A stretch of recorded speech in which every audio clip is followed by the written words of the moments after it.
good story. Now, cameraman Dan insisted that this was not a skunk. What do you guys think? What do you think, Oberon?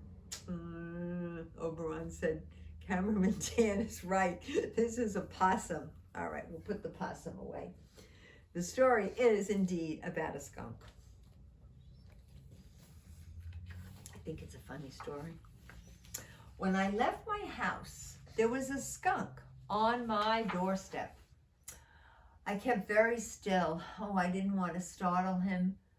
But the skunk did not seem scared. Slowly and carefully, I backed away and I started down the street. The skunk started right after me. We walked together for a few blocks, and I thought it was funny that a skunk and I would be going in the same direction. But after a mile, I realized I was being followed. When I sped up, the skunk sped up, and when I slowed, the skunk slowed. I took many wild turns, and so did the skunk. I turned to the skunk and I asked, "What do you want?" The skunk did not answer. The skunk was a skunk. So I bought him an apple, and then I gave him a saucer of milk, and I offered him my pocket watch. The skunk did not want any of these things. This was ridiculous. I was wasting my time. I hailed a taxi and I sped off down the avenue. The skunk took the next cab right behind me. Outside the opera house, I hid behind a shrub. The skunk didn't see me crouching there. Woo, success! I bounded up the steps and I took my seat.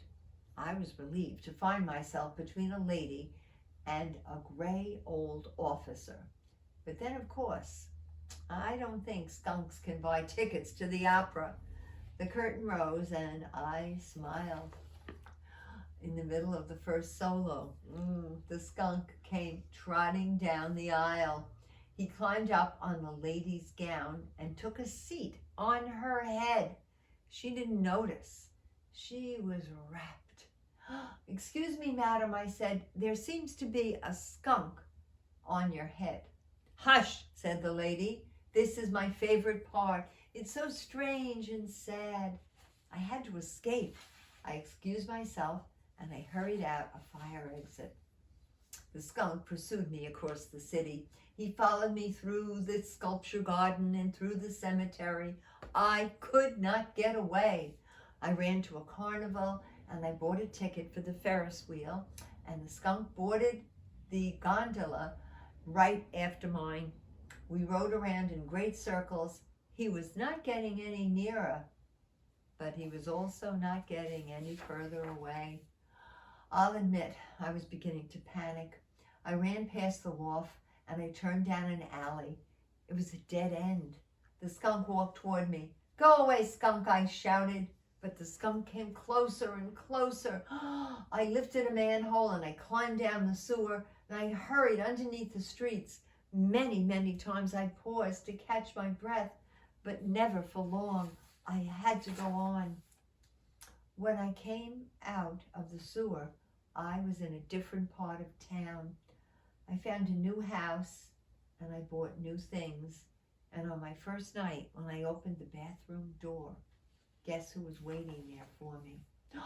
Nobody. It was a bedroom. Nobody. So I threw myself a party. I cooked a large dinner and people brought me gifts, housewarming gifts. After dessert and during the dancing, I thought about the skunk. What was he doing? Was he looking for me? Was he back in his burrow? Or was he following someone else? I left the party to find my skunk. He wasn't in the alley, and he wasn't in the carnival, and he wasn't beneath the city. I searched and I searched. Where was the skunk? There he was! I trailed him down the sidewalk, careful to remain hidden. I think I'm going to keep an eye on him to make sure he doesn't follow me again. Oh, what a crazy story that was, Oberon. So crazy.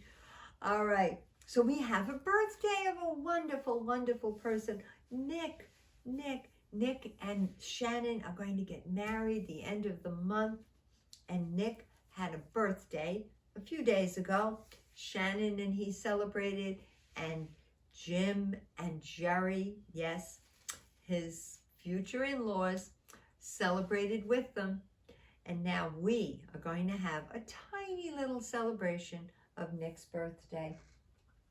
Here's the cake, but yesterday's cake was definitely a chocolate one, but we don't know what Nick's is going to be like until we count the votes of all the children. All right, let's find out. All right, these are the chocolate votes.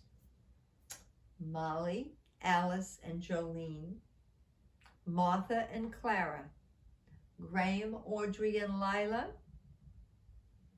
James, Anna, and Maeve for Marblehead, Ben and Bee, Wesley and Teddy, Bevy and Henry, Riley, Tate, Coco, good friends of Alice's, Sophia and India, the Schuyler sisters, Eliza, Peggy, and Angelica,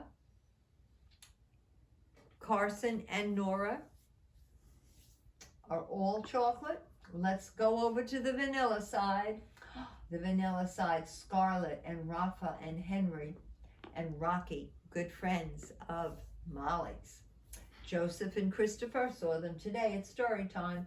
Marta, Hudson, Marlo, Maxine, Lulu, Frida, Annabelle, Kira, and Adler. They're all there. Let's count up. All right, I see 15 for vanilla. For chocolate, 18.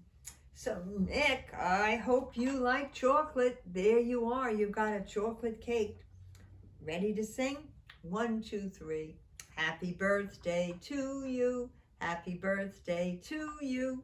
Happy birthday, dear Nick. Happy birthday to you. Very good. Thank you, Cameraman Dan. Thank you, Oberon. Yes, indeed. All right. Remember, I love you all very, very much.